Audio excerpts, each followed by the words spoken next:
All right, all right, all right. Welcome back.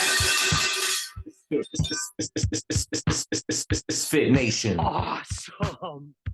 If you're a veteran and you are struggling or feel like you are leading a path towards the darkness, stop and think about those who are around you.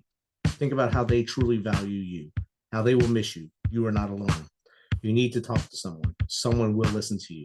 If you feel like you'll be a burden to someone or feel embarrassed to talk to someone in your inner circle or family, please do not hesitate to call the hotline at 988 and then press option 1.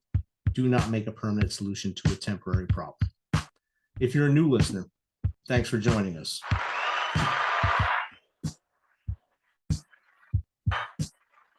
Please subscribe to our show on your favorite podcast apps. Don't forget to subscribe on our YouTube channel at _Misfit Nation. That's _Misfit Nation. Subscribe, click the bell. This will keep you up to date with our latest news, episodes, and of course, stories of our great guests. Speaking of which, our next guest has worked with young people for almost 25 years as a youth director, foster parent, a mentor to young adults, and is a mom to 5 children from ages 8 to 24. Through the years, she became aware of how many teens are lacking easily taught life skills that would help them as they launch out on their own. Her family started Raising Confident Teens to help teach life and leadership skills to teens and their parents. She is the main host of the Raising Confident Teens podcast. She is also the author of the newly released book, I Am Not Your ATM, a practical plan for teaching young teens to manage money. So without further ado, let's welcome Rachel Murphy to the Misfit Nation. Welcome, Rachel. Thank you so much for having me. This is awesome. Never had an intro quite like that. I hope it was good. Hope it met your marks there. You know, I don't want All the beatbox or whatever you call it. Yeah. I didn't have my scratch pad going, so I could have went a little further with that. So. I like playing with the noises. That's good. Yeah. I know we scheduled this a while ago. Finally got you on here, and I'm glad we're finally getting this done. And in the pre-show, I learned that you have a military connection in your background from your dad and your grandpa. Both served our country, and thank them for me for their service, and thank you for dealing with your dad being in the service for all those years. Well, they didn't give me a choice, but yeah. You don't get the option in that one anyway. You're part of the package after that point. Yeah, it is a family thing, though, isn't it? Yes, it is. Definitely is. So, Rachel, if you don't mind, anything I left out from you want to tell about your story from as far back as you want to go to where we are now, you can share that with us now. Yeah. Well, the reason, we go through things in life, and a lot of times we go through them, and it's like, when you're going through it, it's like, what was that all about? And only later, years later, can you see, oh yeah, I can see how that is being used in my life now to help other people or to make a difference. And when my husband and I first got married, I'm trying to remember, 25, it's been almost 30 years. It was 29 years yesterday. Ooh.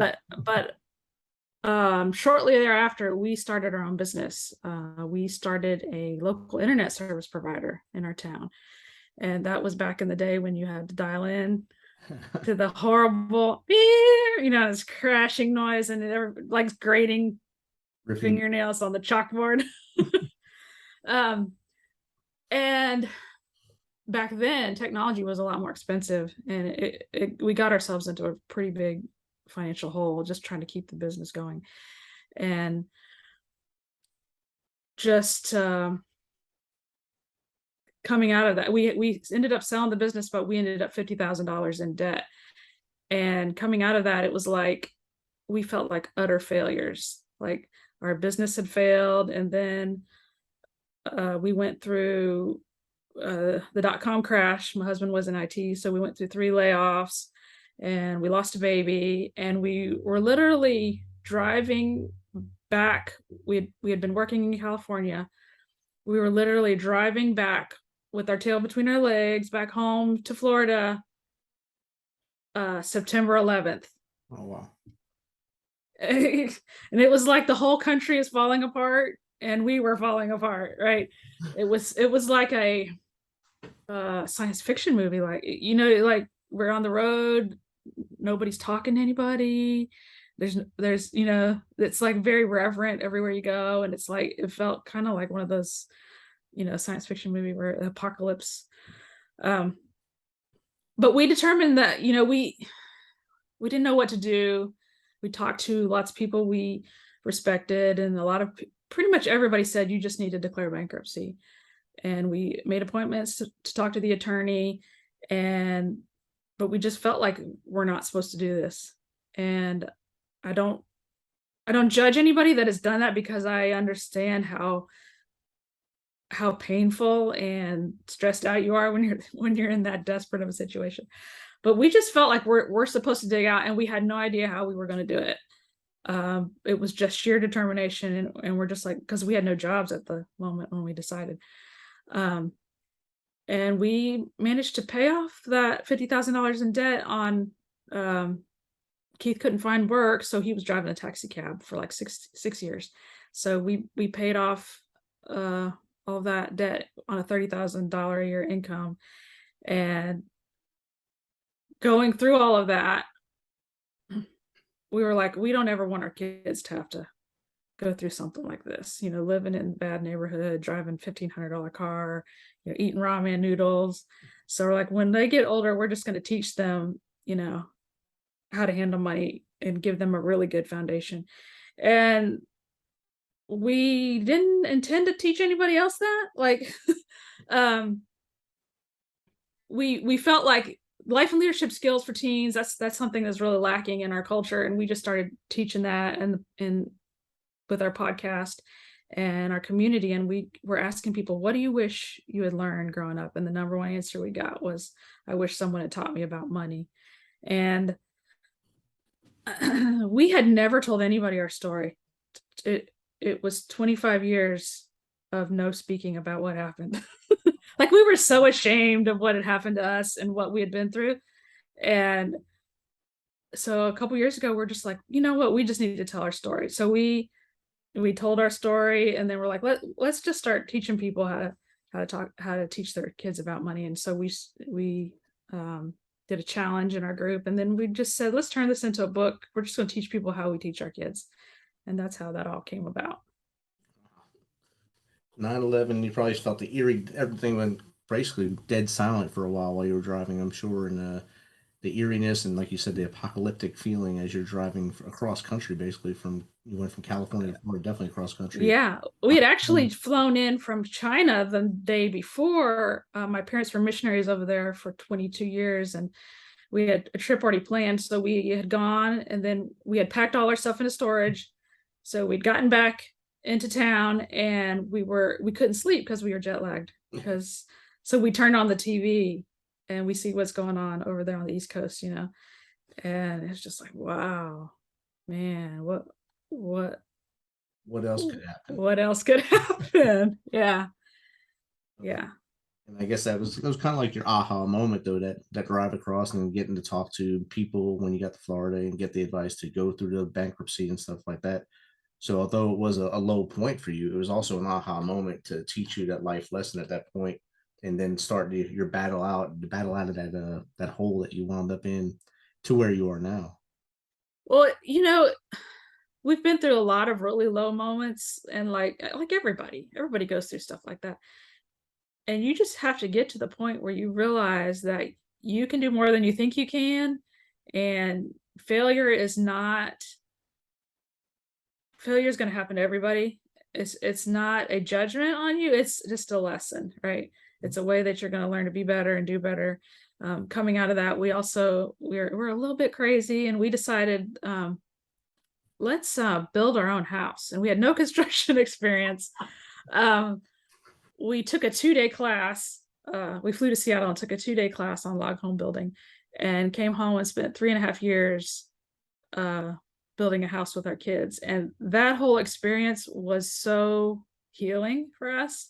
Like, we learned a lot about ourselves. Like, you can do all kinds of things if you're just willing to learn and be patient with yourself, right? And you're going to mess up something, but most everything is recoverable, right? It may cost you a little something, but it's recoverable. And the lessons that you learn are so much more valuable than, like, there were so many times where we're like, man, we want to quit, but we couldn't quit because nobody's going to buy a half-built log home, right? Look at So me. you back yourself up into a corner like that, and you're like, we have to get through. And just having to go through that, it was just, I don't know. It made a huge difference in our lives. And I think that was like a catalyst for us to like, because we learned a lot that we didn't know we were learning. Like we thought, oh man, we're working our kids too hard. They're going to need therapy or something. But instead, they really, really thrived. And we realized that the thing that a lot of kids are lacking is knowing how to do things and skills. And once you teach a kid a skill, and it doesn't have to be building a house, it could be teaching them how to drive, or teaching them how to cook, or teaching them how to change a tire, right? The more skills that we can give our kids, the more confident they become. It's called the confidence competence loop. And I didn't even know it was a thing until after we've been teaching it a while. But the more competent you can help someone become, the more confident they'll become. And the more confident somebody will becomes, the more willing they are to step out and try even more stuff. So it's just like a loop that builds on itself. The more confident, the more confident, the more competent, the more confidence. And I think a lot of kids are lacking in that because, I mean, we don't want our kids to suffer. We don't want them to have to do too much. And sometimes I think that they need that, right? Yes. They need all of that stuff. I like that you had them building the house with you, and you said you thought you would put them in therapy, but you were actually teaching them. I mean, that is an extreme thing to teach them, build a home. You could have started with the tire first and then went up to that. Yeah, We I'm could sure you have. taught them the tire later, and that helped out too. But I mean, that's awesome. Now they know how to put nails in, or I'm not sure how you did nails or dowels for a log cabin, but to make it work, and that's a life skill they'll never forget, and hopefully they pass it on to the next generation. Right. Yeah.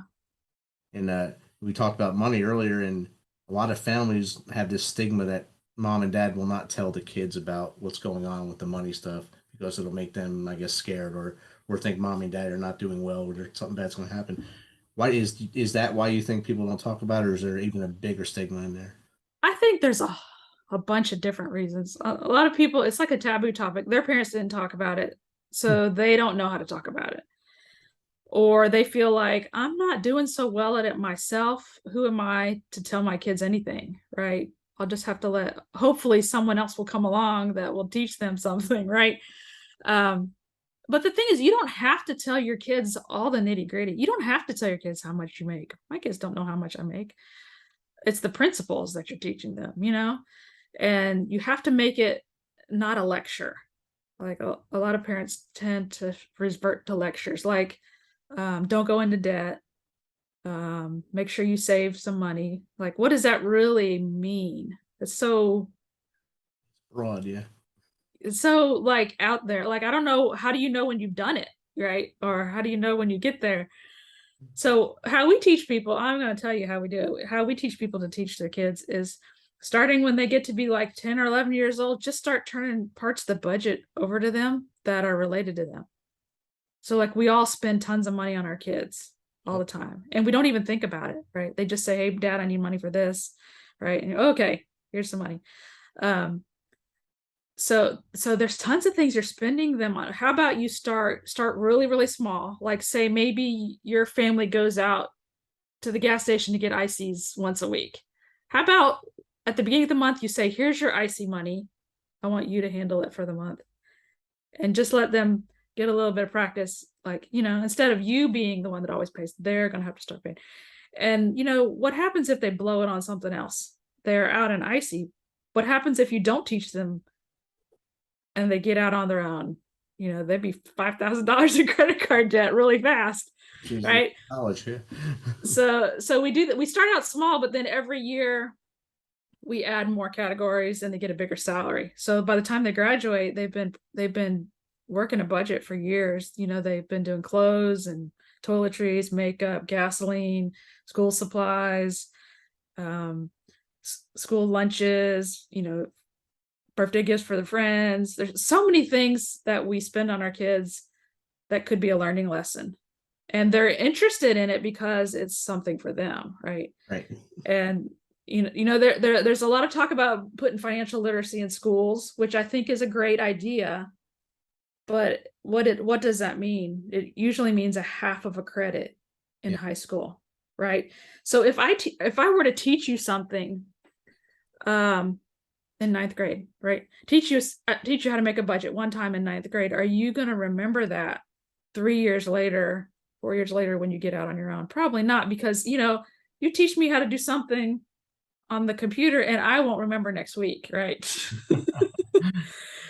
But if we can teach it, they have found that they've done some studies. iGrad's done some studies on what makes a financial literacy program stick.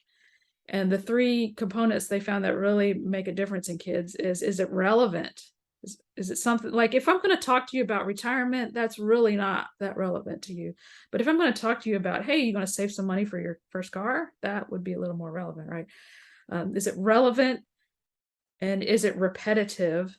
Is it something they're going to practice doing, many times? And is it interactive? Can they do it? Can they practice it themselves? Right.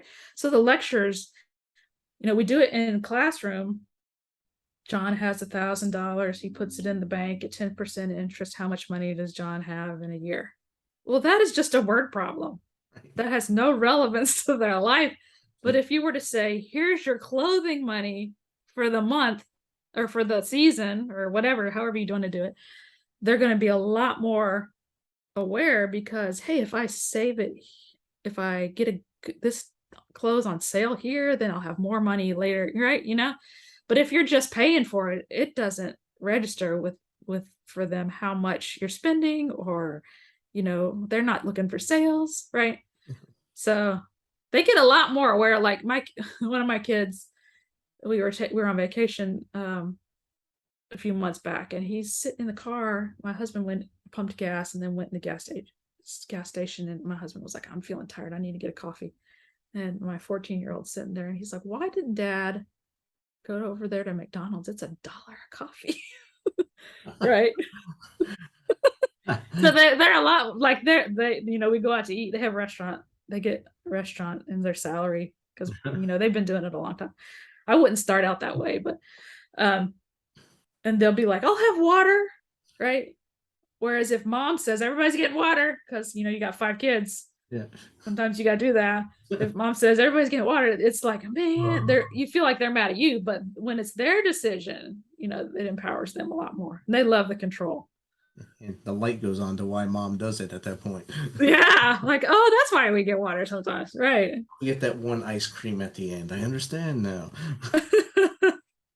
No, I was going to say, when you were saying that there's something to look for discounts and stuff, with the icy budget, did that turn into a challenge to see how much money I can have left over at the end of the month after I've gotten the ices or stuff like that? Every kid is different. Like, I have one kid that hates to spend money, and she has a big pile.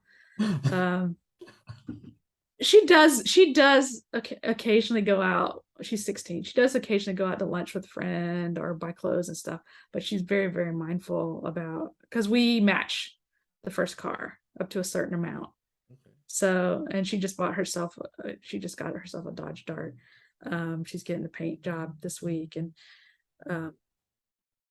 but yeah, she has probably been the one to be the biggest saver. They're all different, right?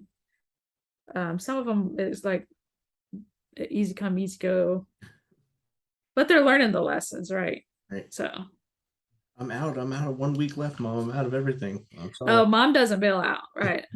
Unless it's something that comes up like that nobody had any idea. Like, sometimes stuff for school comes up, oh, we didn't even know that was coming. Like, nobody had an idea. Then mom, they know they can negotiate with me, and mom's reasonable. But if they blew it, I'd be like, hey, how are we going to solve that problem, right? And sometimes they'll come up with crazy, interesting ideas. Like one kid was like, I don't want to spend any more money on clothes. I'm going to go ask my friend who just had a big growth spurt if I can have all his old clothes. Or they'll do a pop-up shop. Like, they wanted to go on a trip for school. The candy bar sales. I hate the candy bar sales. They sold candy bars and they got to go on the trip, but they still needed money, to spending money or something. And I'm like, okay, well, you can go, but you need to figure it out, right? So this kid liked to bake and cook. So she said, hey, can we let's post on your Facebook that I'm going to make these 3 desserts and this is my price and take orders. And people love to help kids. People love to do that kind of stuff. So yeah. Well, the heartstrings. It's good. Good move right there. And then some of them do yard, landscaping, and they all have different jobs. They do little side businesses. Now, when you give them the budget, do you have them like there's their chores that lead up to their budget or things like that within the household itself, or is it just budgetary? Um, well, I'm going to buy them clothes no matter what they do, right? And I'm going to feed them no matter what they do. So I don't really tie the salary. Like if they if they're not doing something they should, I don't tie the salary to that. They can earn extra money for doing chores, or some chores are just like, you're part of the family, you got to do that, You got a Oh. log cabin. Every kid does it. Get out there. Get out there, Abraham. Good. Then we'll Yeah. teach you about the car. That's outstanding. I mean, you're teaching life lessons, and that can't be argued because it's something that's going to help them as they progress through life, and then look back at you sometime when they bring your grandchildren over for Thanksgiving, and you're like, "Did you teach them this lesson?" No, and the grandchild will come out with a tip for your dinner. That's good. Yeah, my kids love this because they get the one thing that every teenager wants. That's control, right? And my college kids, like, I love the way you teach us. I'm definitely gonna do that with my kids. And they don't have to be constantly asking me for money, because that's how I got the "I am not your ATM" title.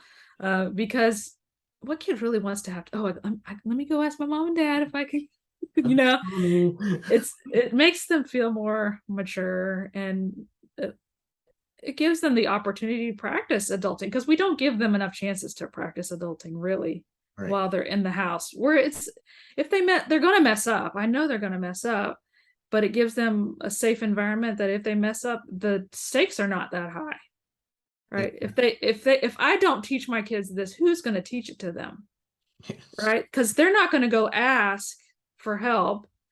They might get advice from their broke friends who don't know either. So like they could end up in a world of hurt really quickly. I like to compare it to like learning to drive. Like when we teach our kids to drive, we start out in the church parking lot where there's nobody. And then we move to like a subdivision. Then we move to a not so busy road. Then we move to a busier road. Then we go into town. And then we go to the interstate, right? And then we go to Atlanta. But a lot of people, they might do the parking lot, like, oh, let's teach them the savings, giving, spending jars or envelopes. We'll do that. But that's a good beginning, and that's how we began with our kids. But it's not really realistic, because what person really gets to blow 80% of their income on whatever they want, right? They don't really learn about needs and wants and sinking funds, and I need to save up a little bit. There's so many life lessons that they don't learn that way. So they just start out in the parking lot, and then they go straight from the parking lot to the Atlanta freeway at night in the rain, right? And there's nothing in, no transition. Our kids start out, they have debit cards as soon as they can, get to be about 13 or so, and they have to look at their account and reconcile their account. That's a lot easier when you only have 2 or 3 debits coming out, right, a month. If you don't teach your kids this, they're going to get out of college and they're going to be like, there's 100 transactions. That's so overwhelming, right? What I do? Yeah. And then look, and there's money in there. I must be okay, right? They don't know how to, plan. It's easier if you do it a little bit at a time and just add to it as they get older. And I'm sure your college age student, as they're in college, they can look to their right and left and see someone that was not taught these lessons, and Yeah. got sucked in as soon as they went to freshman orientations.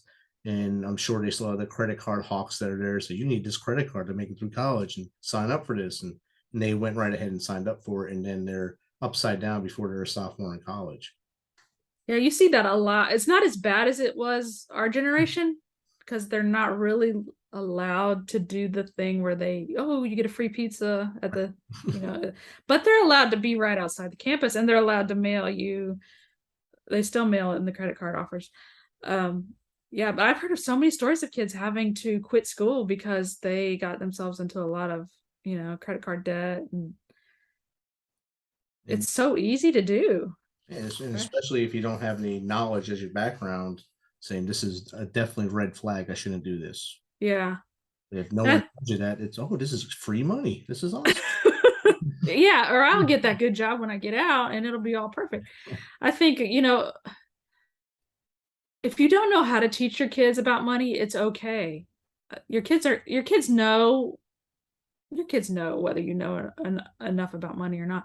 But it's never too late to say, hey, I'm learning about money. I want you to learn with me. You know, I don't want you to make the same mistakes I did. Let's just read a book about it. There's some great books about how to handle money that are geared to kids that could help them, start thinking more long term about, how if I set myself up now as a young person and not give in to the lifestyle creep, if I live really cheaply as a young adult, then at the end I could be, I could retire really, really young. A lot less stress. Yes. Yeah. And speaking of books on finance, let's talk about your book. I Am Not Your ATM: A Practical Plan for Teaching Your Teen to Manage Money. Yeah. Where did you, just a quick background on your why you did it and how is it going? Well, I did it because people kept telling me I wish people taught me about money. That's and I never intended to be an author. I don't enjoy writing. I'm good at it, but it like drains me. I'm not one of those people that like, oh, I wrote in my journal every day for 20 years. I never wrote stories really as a lot of people that like to write. They've been writing their whole life. It's hard for me to write it. But the book, strangely enough, it was miraculous, I must say. That it was pretty easy for me to write because so I know it was meant to be, because it naturally it would not have been. But I'd be writing, then I'd be like, oh yeah, I should add this in too. So I'd add in, I talk a lot about just the, if you don't plan if you don't plan to do this, how are they going to learn, right? So I talk about the confidence competence loop. I talk about all different aspects of teaching your kids, and then I go into more detail about just the way I told you about the way we teach them, like letting them have a little bit more responsibility every year, um, more money to manage. I mean, that's awesome. And I like the fact that you say you don't like to write, but you published a book. That's good. And it Yeah, pains you to do it, but you got it out there. yeah, yeah. And I think it's necessary. It's one of those things, like a lot of times as parents, there's stuff that we need to do for our kids that we don't necessarily want to do, and it's so easy to kick the can down the road. Like the Eisenhower matrix, it's urgent, but Not it's that. important, but it's not urgent. So a lot of times those are the skills that don't get taught to our kids, cooking or cleaning, or some parents, and then all of a sudden they're like, you're fixing to graduate, I haven't taught you anything yet. Doing nothing. Right. And this is my philosophy. I tell my kids, I want my future son and daughter-in-laws to love me. I want you to be good at, cooking, cleaning, taking care of the house, because I don't want them to come to me and say, you raised a kid that can't do anything. Oh, they don't know how to do anything. Right. And the finances is not just, it's not just to help my kid. Like, that's the number one reason marriages break up is money.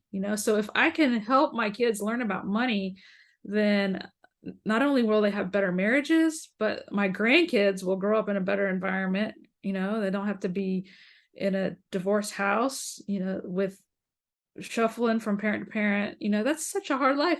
Yes. And I'm going to do everything I can, by golly, to get my grandkids in a good spot. Heck yeah.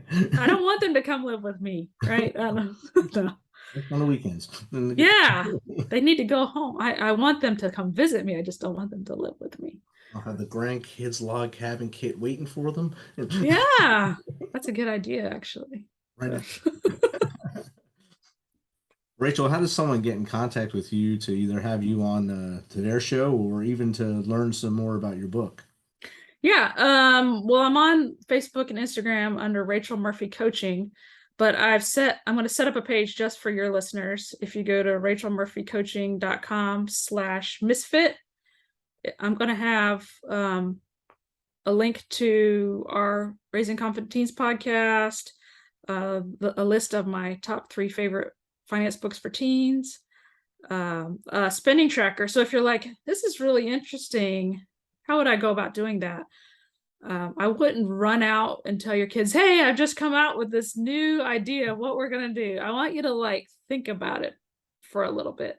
There's a spending tracker on there, print it out and just start keeping track of what you spend money on for your kids. Like, hey, I bought jeans and this is how much it cost. And, and just like start keeping a log to give you an idea of what if I did this, what could I turn over to them? What's something, and start with something small that's not going to make a big, or if they mess up, it's not going to cause a big problem. Don't give them the grocery budget or something like that, right? But and then there'll be a link to my book there if people want more details about how exactly we teach our kids. Awesome, thank you, and thanks again for taking some of your time to come on. Yeah, it was fun. All right. Appreciate you and all you do. No problem. Thank you.